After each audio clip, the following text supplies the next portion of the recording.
Welcome to this video lesson. The focus of this video is the gradient-intercept form of the equation of the line. We're going to start off this lesson with a few terminology, and our first terminology is X-intercept. And X-intercept is the location where your function cuts the x-axis, and the Y-intercept, or second terminology, is the location where your function cuts the y-axis. So for example, in this graph over here, we can see that here's our function, or the line defined by our function f of x, and we can see that this line cuts our x-axis over here at this point. So this point over here would be our x-intercept, and this point over here where our line cuts the y-axis is what we call our y-intercept. So our first example says to identify. So identify means picking the answer from many different options. The coordinates, so we're talking about points, so we have to put this into coordinate forms, of the x and y intercepts for each of the graphs. So our first graph over here, graph of f of x, we can see that we're trying to identify the coordinates. So identifying, so there's many different possibilities, so we have to pick the proper one. And we can see that our x-intercept happens where our function cuts the x-axis here. And this point over here, if I count, I get 1, 2, 3, 4, and obviously you don't have to show this work. So this coordinate over here is -4, 0. So I'll just draw it on the graph. And this point over here is where my function cuts the y-axis. And this coordinate is 4. So 0 and 4. So the y value of 4 and x value of 0. So the coordinate for my x-intercept is -4 and 0. And the coordinate for my y-intercept is 0 and 4. For the second graph, we can see that we actually have multiple x-intercepts. So one is happening right about this point, one is happening right about the origin, and one is happening right about this point. So this point over here has x value of 3, 4, 5, 6, 7, -7, and 0. You can see that for all x intercepts, the y value is 0 because it is right on the x-axis. And this one over here, this one has x value of 0 and y value of 0. And this one over here has x value of 1, 2, 3, 4, 5, 6, and 7, +7 and 0. So our x-intercepts, continuing this, would be, right in blue, -7, 0,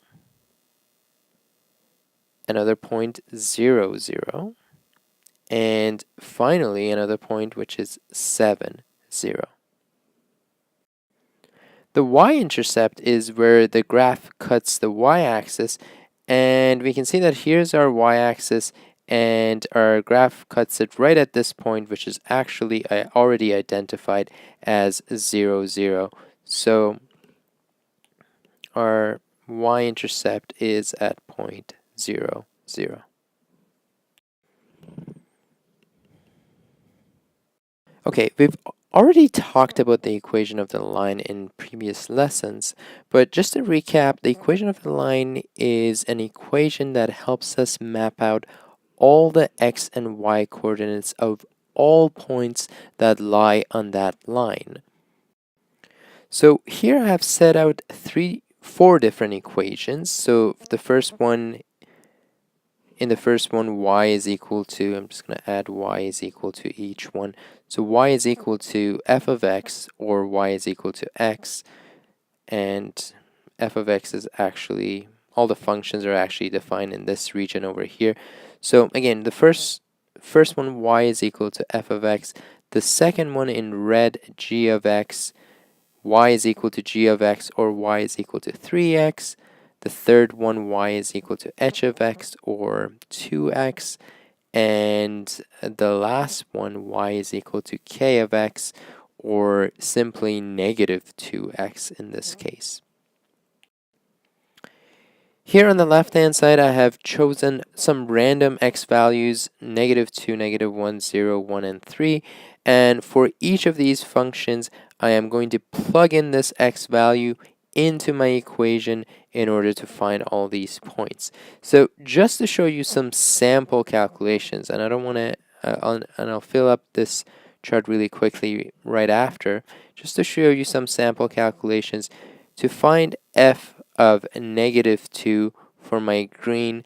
All I will do is y is equal to f of negative 2, meaning instead of this x value, I'm going to replace it with negative 2, and I simply will get negative 2, and the value of negative 2 goes here.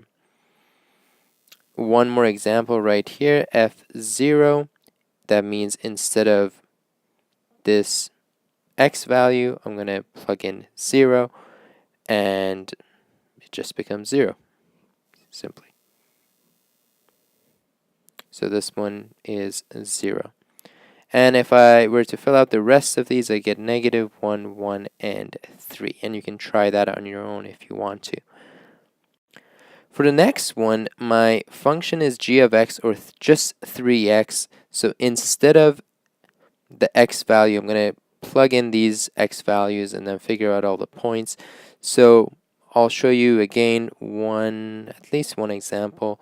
So y here for the first x value of negative 2 will equal to 3 times, instead of the x, I'm going to plug in negative 2 and I get negative 6. So here I will have negative 6. And I can do that for all the points, and I will get negative 3, 0, 3, and 9. For my blue function, y is equal to, for my first point, I'm going to plug in negative 2 for my x value, so I will get 2 times, instead of x, I'm plugging in negative 2, and I will get negative 4. So if I plug in all these values, I get negative 4, negative 2, 0, 2, and 6. Finally, for my very last function, which is k of x, and I am not writing these letters right, so I just have to fix these. This one is actually g, and this one is h. And my last one is y is equal to k of negative 2, just a sample calculation, and I get negative 2 times negative 2, which is actually positive 4. So if I actually do that for all my points, I get positive 4, I get positive 2, I get 0, I get negative 2, and I get negative 4. And if you love looking for patterns, one thing you do notice that in all of these, we can see that at x value of 0, the y value is also 0. So all of these actually have a point right at the origin. Let's now plot all the points for my graphs. So I'm going to start with my green graph, which is f of x. And for f of x, when I have x value of negative 2, I have y value of negative 2. So my first point is negative 2, negative 2, which is right here on my graph. So this one is negative 2, negative 2. And I'm not going to write all the points, but I'll write a few just to show you. So here I have point negative 1, negative 1, so that's right here. And then I have point 0, 0, 1, 1, and 3, 3. So I got 0, 0, 1, 1, and 3, 3.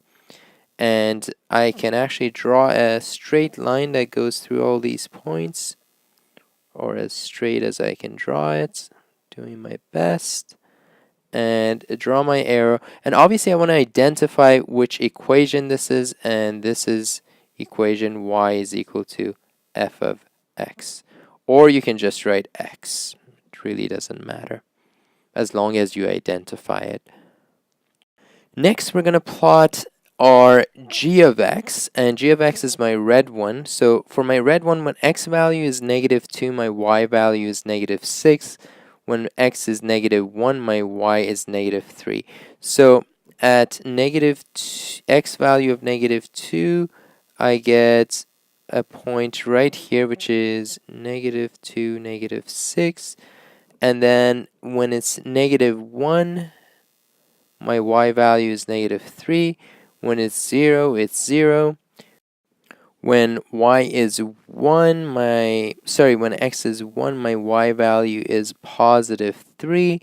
When it's 3, my y value is 9. So that would be right here. And I can try to draw a straight line through this set of points, and it will look something like this. And this function over here is y is equal to g of x. My next equation is y is equal to 2x, and you can see that when my x value is -2, or when my x coordinate is -2, my y coordinate is -4. When it's -1, it's -2. When it's 0, it's 0, and so on. So I'm going to plot those points. At -2, I get -4. So a point right here. And then at 1, I get -2, I get 0, I get 2, and I get 6. And I can draw a straight line through these points.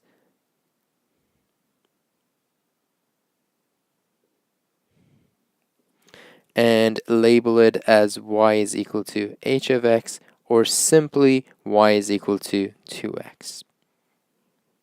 Finally, my k of x, my coordinates are -2 and +4. So when my x is -2, my y is +4. When my x is -1, my y is +2. And then I get 0, 0 points. I get 1 point over here, and I get 1 point over. This should be -6.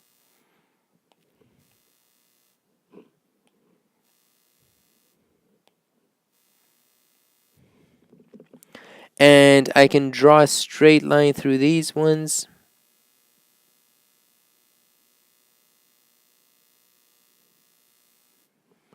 And I have my arrows and I have to label it as y is equal to k of x. So now you can look at the different equations and how they have produced the line that they have. And you can see that the first one, our equation was just f of x is equal to x, or y is equal to x. And you can see that that's this one over here, the green one. And then we had 3x, and 3x got all of a sudden very steep. And then we had 2x, and 2x is not as steep as 3x, but steeper than 1x, all passing through the 0, 0 point. And the last one is -2x. We can see that its steepness is actually, in terms of how steep it is, it's actually the same steepness as our blue line. However, it's just in the opposite direction. It's just a negative correlation. So if you remember our last lesson, which was about slope. What slope defines is the steepness of the line and also the direction of the line. So kind of you can kind of see that this value over here has to do something with the slope, and in fact it is the slope. And you can see that for the first one, where it's just x, if we look at the coefficient of this, it's actually, you can write it as 1. So looking in terms of steepness, you can see that the higher the value of the coefficient of x, the slope, you can see that the line gets much steeper as you increase that slope value. And you can see that its direction, all the first three are positive, and you can see a positive correlation. So for all these lines, as the independent variable is increasing, dependent is also increasing. But for the very last one, where it's negative, you can see that as our independent variable for this one is increasing, our dependent is actually decreasing. So our first lesson over here is that the slope can be determined by the coefficient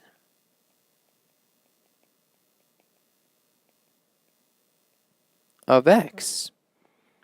So for example, our slope for the first line over here, our coefficient of x is what's being multiplied by x. So our slope value, I'm just going to make a little graph, little column over here. Slope for this one is 1. Our slope for the second one is a coefficient. So what is being multiplied by x? Here we have 3 being multiplied by x. Here we have 2, and here we have -2. Alright, so we've already looked at how the coefficient of x affects our line, and now what we're going to look at is the constant value. So in the equation of the line, usually you will see y is equal to something multiplied by x plus or minus something else. So we're going to look at that constant value. So we've created four different equations over here. And the first one is f of x defined by 2x, g of x, which is 2x plus 1, k of x, which is 2x plus 3, and h of x, which is 2x minus 4. And all of these ones will have the same slope value here. They all have the same coefficient for x, and for all of these ones, it's a value of 2. And we have chosen some random points again, and we are going to find all the fx values. So let's actually start with that. We're going to start with the green line.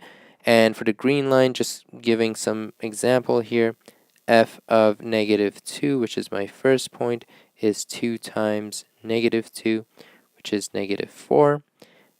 And let's just do one other example.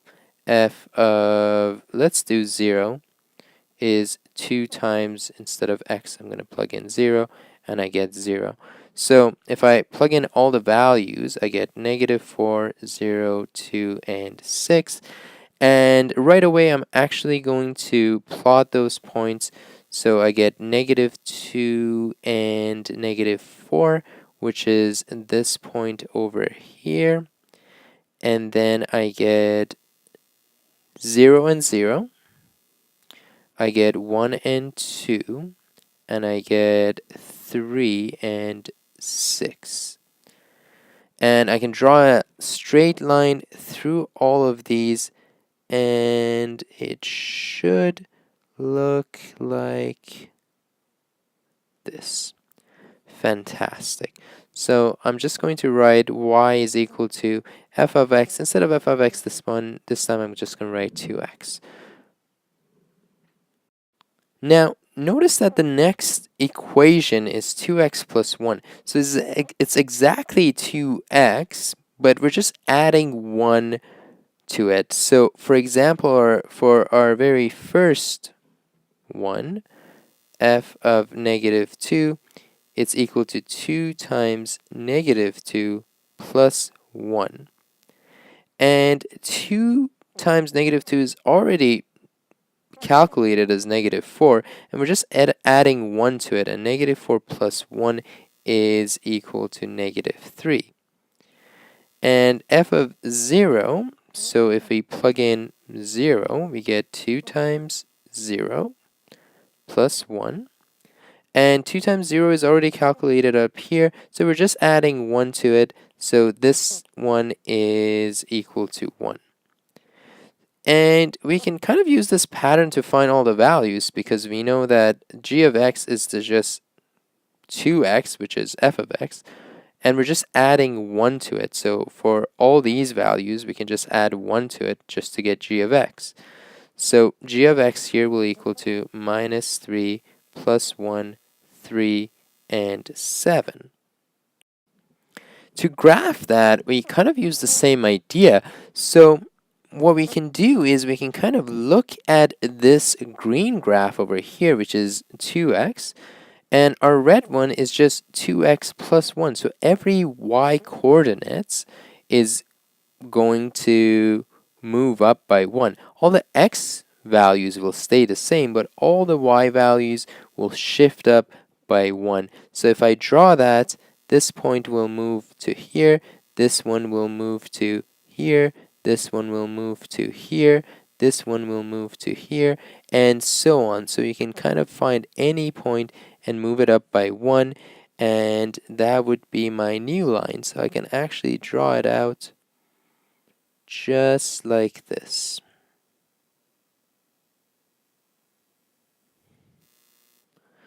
And the red one is y is equal to 2x plus 1. Let's use the same idea and the same concept to kind of use to write out all the y values for k of x and h of x. So for k of x, it's 2x, which is already calculated here, and we're just adding 3 to each one. So my first one is negative 4 plus 3, which is negative 1. My second one is 0 plus 3, which is 3. And 2 plus 3, which is 5, and 6 plus 3, which is 9. And if I plot them, I can just look through a reference of this green graph and actually move each point by 3. So all my points will actually move up by a value of 3.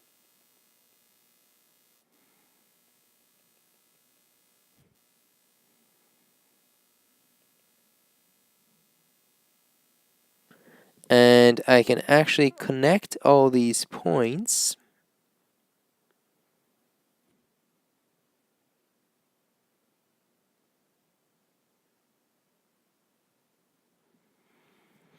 and you can see that this equation, I'm just going to label it here, y is equal to 2x plus 3.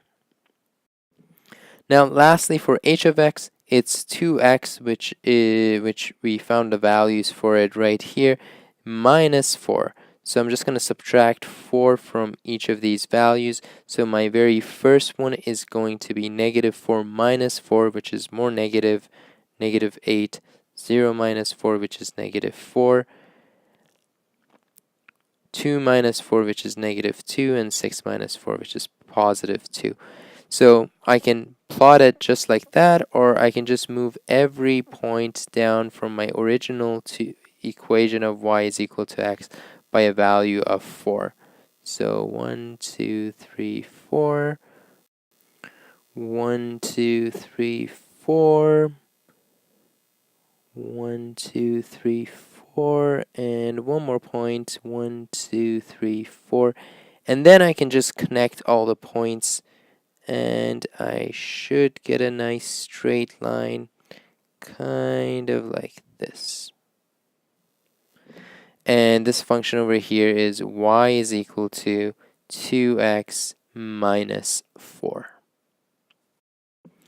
Fantastic. So a pattern that you notice on this one, again, if you love looking for patterns, you can see that from original function, whenever we add a constant value to it, that constant value will shift up or down our graph. So if you're adding a positive value to it, that means that our whole graph is going to be shifted up.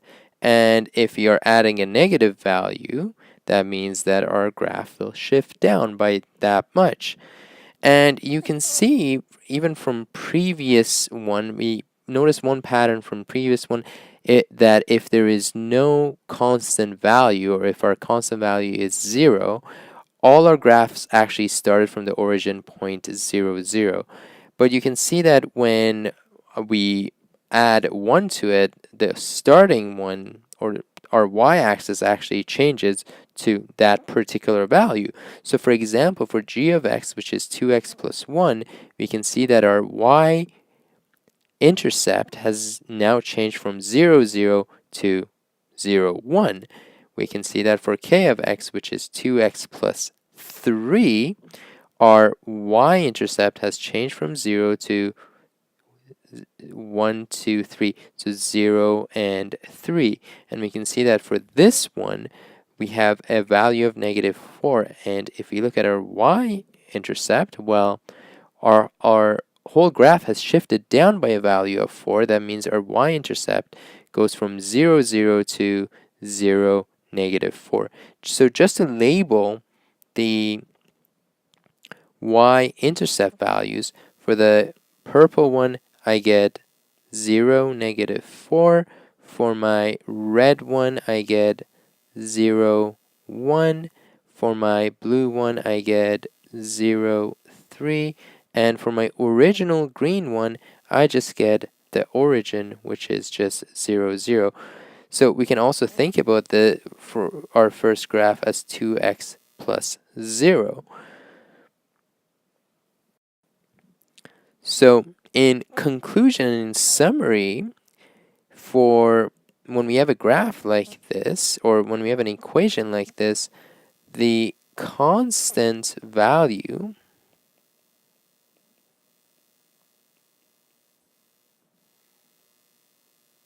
determines the y-intercept.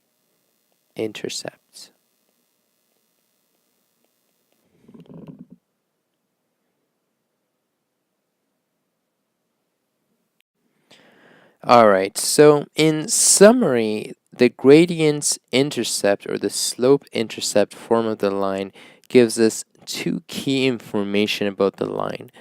One is its slope, and the second thing is the y-intercept. So gradient-intercept form gives us the gradient and the y-intercept. Easy enough to remember because it's in the name.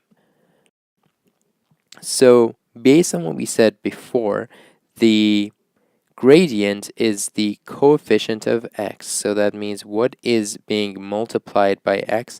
Here it's the letter m, which is being multiplied by x. And we often, or sometimes, know the gradient-intercept form as y is equal to mx plus b. Why was the letter m chosen for slope? Well, I'm not really sure about that one. I can see why letter S wasn't used, because letter S sometimes looks like a 5. My 5s look very similar to S. So I can kind of see why that letter was not used, but I don't actually know exactly why it is that it's the letter M. So just in summary, coefficient of x, in this case m, is the slope, and the constant, in this case b, is the y-intercept.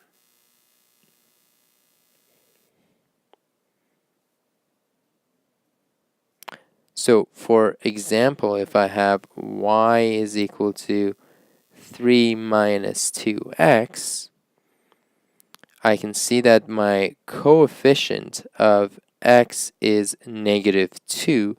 So my slope, or m, is equal to negative 2. So this is my slope. And my constant, which is not being multiplied by anything, is 3. So my b value is 3, meaning that the coordinate of my y-intercept is at 0 and 3, 0, 3. All right, let's go over an example here. So identify the gradient and y-intercept coordinate of the following functions. So we're looking for the gradient and y-intercept. And we can see that all of the equations are written in forms of y is equal to something. So we can kind of look at it in terms of y is equal to mx plus b, and kind of identify the gradient and y-intercept using that. So for slope, I'm just going to use letter M. Actually, I'll just write in a different color. So letter M for slope, and actually I'll just write that here. Slope is M. And we'll use B to kind of figure out approximately where the coordinates, well, not approximately, but exactly where the coordinate of the y-intercept is.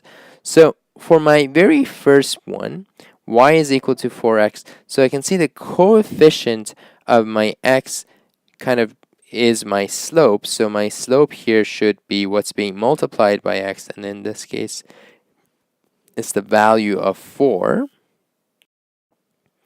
And my y-intercept is kind of determined by the value of b, so the constant value in the equation. And I don't really have a constant here. This is kind of saying 4x plus 0. So my b value is equal to 0, and thus my y-intercept is at 0.00.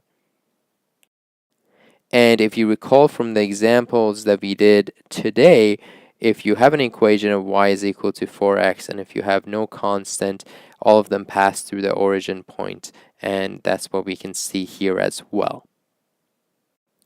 For the next example, the coefficient of my x, which is my slope value, is negative 3 because it's being multiplied by negative 3. My b value is the constant, which is 2, and therefore my y-intercept is at x coordinate of 0 and y value of positive 2. For my next one over here, I can see that I don't have a coefficient of x. I do have a b value. I do have a constant. My constant here is negative 1 over 2. But since I don't have a coefficient, a common mistake is a lot of students would say that the m value is actually equal to 1. But if it was 1, this would be same as writing negative 1 over 2 plus something x. And if it was 1, they would just write negative 1 over 2 plus 1. However, it isn't 1, so I'm going to erase that and replace it by a 0, because 0 times any number is 0. So negative 1 over 2 plus 0 is just negative 1 over 2. So the slope here is just 0, and thus our y-intercept, which has nothing to do with the slope, but it comes from the b, is 0, negative 1 over 2, and our slope value is 0, meaning it's a flat horizontal line and it has 0 steepness. Our next equation is y is equal to 1 over 3x. So our coefficient of x in this case, m, is 1 over 3. And our b value, once again, very similar to the first example, it's just plus 0 because we don't see anything there. So it's 0, and thus our y-intercept is at 0, 0. In our next question, we have y is equal to 2 minus 1 over 3x. So let's start with, let's do our slope m. Our m value or slope is the coefficient of x. You can see that negative 1 over 3 is being multiplied by x. So in this case, m is equal to negative 1 over 3. Our b value is our constant, in this case a value of 2, and thus our y-intercept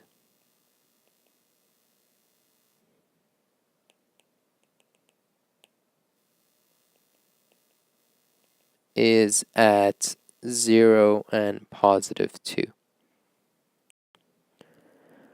Our next equation is y is equal to 0. So in this one, the slope, just like the example C, we can see that this is same as 0 plus 0x. So our slope is 0, meaning it's a flat horizontal line with 0 steepness. And our b value is, or constant value is also 0. That means it just goes through the origin.